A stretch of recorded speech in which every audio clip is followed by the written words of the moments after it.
Assalamualaikum warahmatullahi wabarakatuh.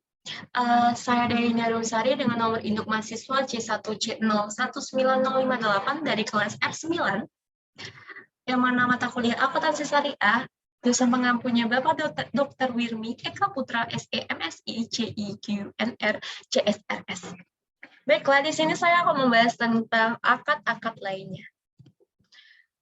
Yang pertama ada akad trap. Trap menurut bahasa adalah penambahan, penukaran, penghindaran, dan atau transaksi jual beli. Trap adalah transaksi jual beli valuta dengan valuta lainnya. Transaksi jual beli atau pertukaran mata uang dapat dilakukan dengan mata uang sejenisnya maupun yang tidak sejenis. Tidak boleh ada hak hiar syarat bagi pembeli.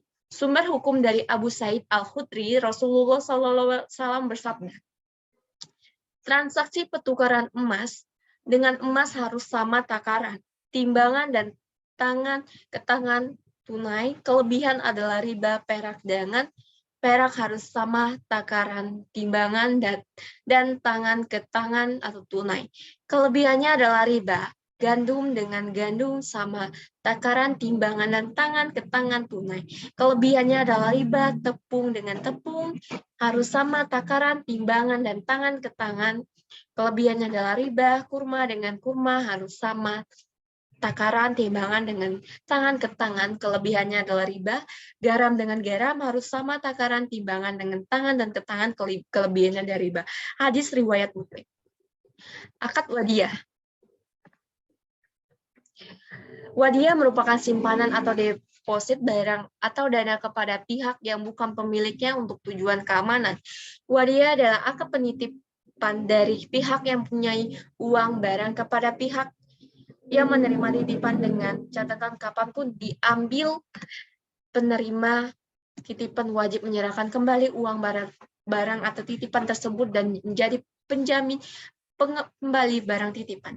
Terdapat dua jenis wadiah PSAK 59, yaitu wadiah amanah dan damanah.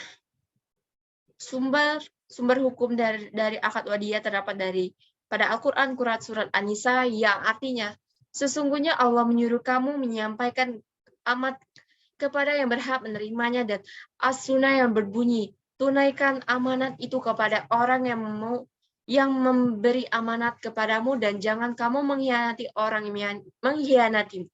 Hadis riwayat Abu Dawud Al-Tirmidzi. Akad wakalah.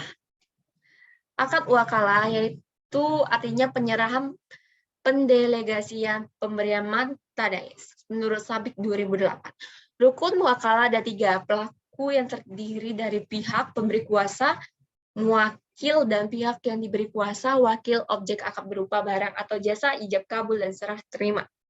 Sumber hukum dari akad wakalah terdapat pada Al-Quran surat Al-Kahf 19. Akad kafalah. Akad kafalah yaitu suatu perjanjian pemberian jaminan diberikan oleh penanggung kafil kepada pihak ketiga makfulahu untuk memenuhi kewajiban pihak kedua atau pihak yang tanggung makful hasil. Sumber hukum al-kafalah terdapat dalam surat Ali Imran ayat 37. Qardul Hasan. Qardul Hasan itu adalah pinjaman tanpa dikenai biaya, hanya wajib membayar sebesar pokok utangnya. Bisa dilihat penjelasannya lebih lanjut. Dan ada akad al-hiwalah. Hawalah secara harfiah artinya pengalihan, pemindahan, atau perubahan warna kulit atau memikul sesuatu di atas pundak. Akad ar-ran.